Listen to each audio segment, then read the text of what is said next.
Hello বন্ধুরা, পাপি আর ভালোবাসার রান্নাঘরে তোমাদের সকলকে স্বাগত। আজ আমি নিয়ে চলে এসেছি একদম নিরামিষ গোবিন্দভোগ চালের বাসন্তী পোলাও। এই বাসন্তী পোলাও খেতে আমরা বাঙালিরা কিন্তু ভীষণ ভালোবাসি। এর জন্য আমি এখানে নিয়ে নিয়েছি মেজারিং কাপের 1 কাপ, এখানে 250 গ্রাম আছে গোবিন্দভোগ চাল নিয়ে নিলাম। এবারে এই চালটা আমি প্রথমে ভালো করে ধুয়ে নেব। আমি দুবার ধরে চালটাকে ভালো করে ধুয়ে পরিষ্কার করে নিলাম। নিয়ে এবার একটা ছাঁকনি রেখেছি, এই ধুয়ে রাখা চালটা ছাঁকনির মধ্যে দিয়ে দিলাম।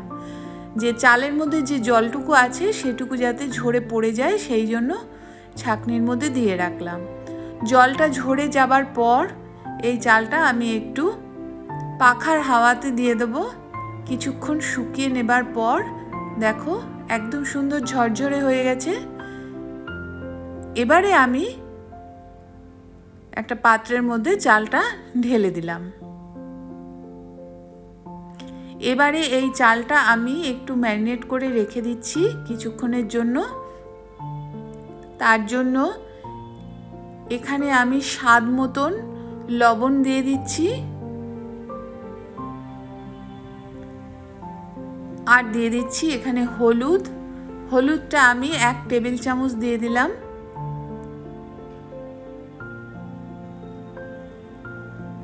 দিয়ে দিচ্ছি আদা বাটা 1/2 চামচ, আর দিয়ে দিচ্ছি ঘি।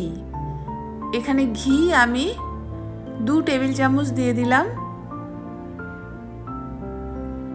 এবারে চালটাকে আমি ভালো করে মেখে নেব।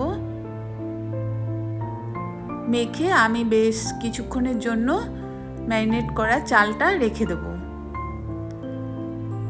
আমি 15 থেকে 20 মিনিট এই ম্যারিনেট করে চালটাকে রেখে দেব। তারপরে আমি রান্নাটা তোমাদেরকে দেখাচ্ছি।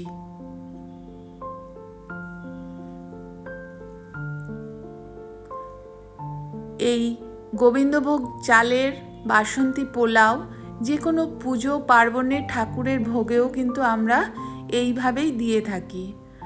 আর প্রায় প্রত্যেকের ঘরেই কিন্তু এই বাসন্তী পোলাওটা হয়েই থাকে, বিশেষ করে পুজো পার্বণ উপলক্ষে।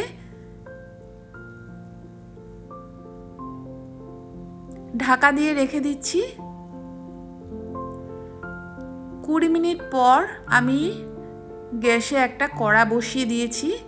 কড়াটা ভালো করে গরম করে নিয়ে এর মধ্যে বেশ 3 চামচের মতন আমি ঘি দিয়ে দিলাম। ঘিটা একটু গরম হয়ে যাবার পর এই ঘিয়ের মধ্যে প্রথমেই আমি ভেজে নিচ্ছি কিছু কাজু আর কিশমিশ। আমি গোটা কাজুগুলোই হাফ করে ভেঙে নিয়েছি। এবারে এই কাজু বাদামগুলো দিয়ে দিলাম। প্রথমে কাজু বাদামগুলো ভেজে নিচ্ছি, একটু লাল হয়ে গেলে তারপরে আমি কিশমিশগুলো দেব। কিশমিশ ভাজতে বেশি সময় লাগে না, তাই শেষে কিশমিশগুলো দিতে হবে। কিশমিশগুলো দিয়ে দিলাম। এবারে কাজু কিশমিশগুলো আমি তুলে নিচ্ছি, এগুলো ভাজা হয়ে গেছে। একটা প্লেটে তুলে রেখে দিচ্ছি। এটা আমি লাস্টে ব্যবহার করব।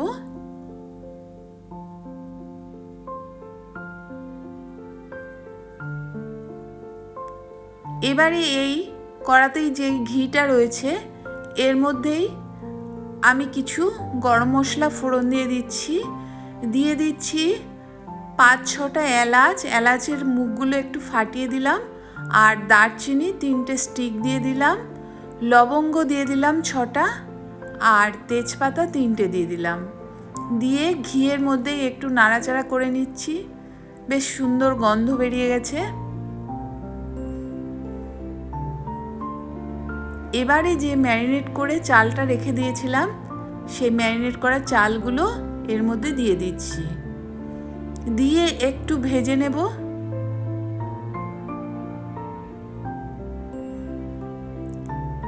এই রকম পোলাও হলে বাড়ির বাচ্চারাও কিন্তু ভীষণ ভালোবাসে, খুব আনন্দ করে খেয়ে নেবে। সুন্দর করে চালটাকে আমি 5 থেকে 6 মিনিটের মতন ভেজে নিচ্ছি।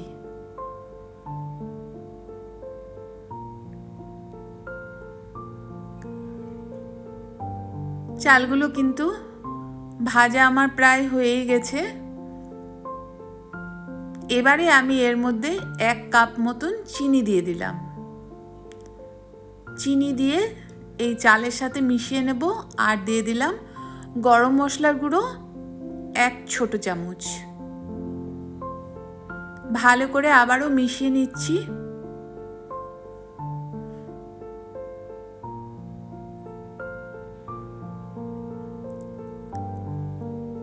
মিশানো হয়ে গেছে। এবারে এর মধ্যে আমি দিয়ে দেব জল। ভেজে রাখা কাজু কিশমিশগুলো দিয়ে দিলাম এর মধ্যে।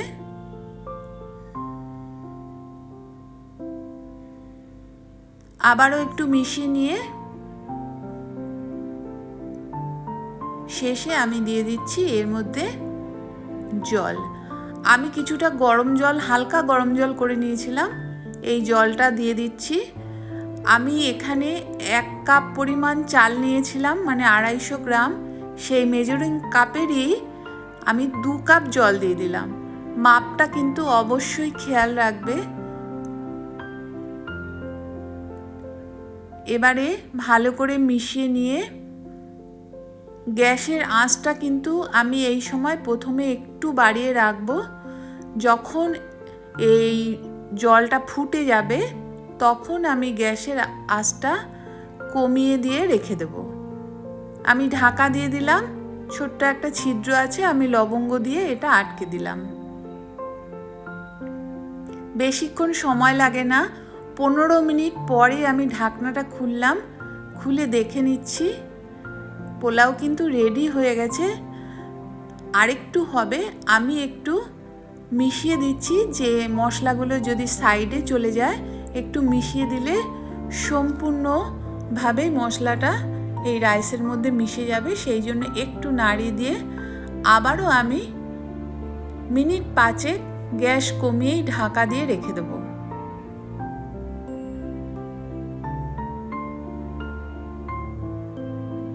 উল্টে পাল্টে দিয়ে দিলাম। ঢাকা দিয়ে রেখে দিচ্ছি। মিনিট 5 পরই আমি ঢাকনা খুলে নিলাম।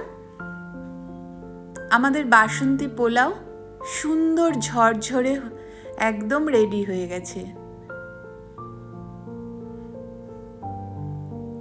দেখো কতটা সুন্দর ঝরঝরে হয়েছে।